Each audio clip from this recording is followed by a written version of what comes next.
শিক্ষাগত যোগ্যতা তো এখন পর্যন্ত বেঁধে দেয়নি, বরং আমরা রাজনৈতিক যোগ্যতাকে গুরুত্বপূর্ণ মনে করি। এতদিন বাংলাদেশে বিভিন্ন বড় বড় সো কল্ড পেশার মানুষজন গিয়ে সংসদকে তারা সৌন্দর্যমণ্ডিত করেছিল, কিন্তু আমরা কি দেখেছি, তারা তাদের জায়গা থেকে মানুষের প্রতি যে দরদ অনুভব করা, মানুষের জন্য কাজ করা, ন্যায় নিষ্ঠার সাথে কাজ করা, এই কাজগুলো করতে পারে নাই। তো এখন ৩০০ জনের মধ্যে ১০ জন যদি এমন মানুষ যায় যে কেউ কৃষক, কেউ রিক্সা চালক, কেউ শ্রমিক, এই ১০টা মানুষ গিয়ে ওই সংসদ নাই হয়ে যাবে না। বরং আমরা নতুন করে দেখতে চাই যে ওই মানুষগুলো গিয়ে তারা তাদের অধিকারের কথা বলুক।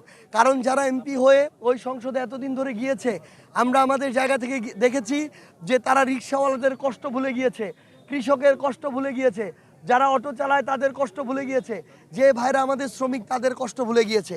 আমরা চাই যেমন আইনজীবীরা যায়, ডাক্তার যায়, ইঞ্জিনিয়ার যায়, শিক্ষাবিদরা যায়, আমার কৃষকও ওই সংসদে গিয়ে কৃষক হিসেবে সারা বাংলাদেশের কোটি কোটি কৃষকের প্রতিনিধিত্ব করুক।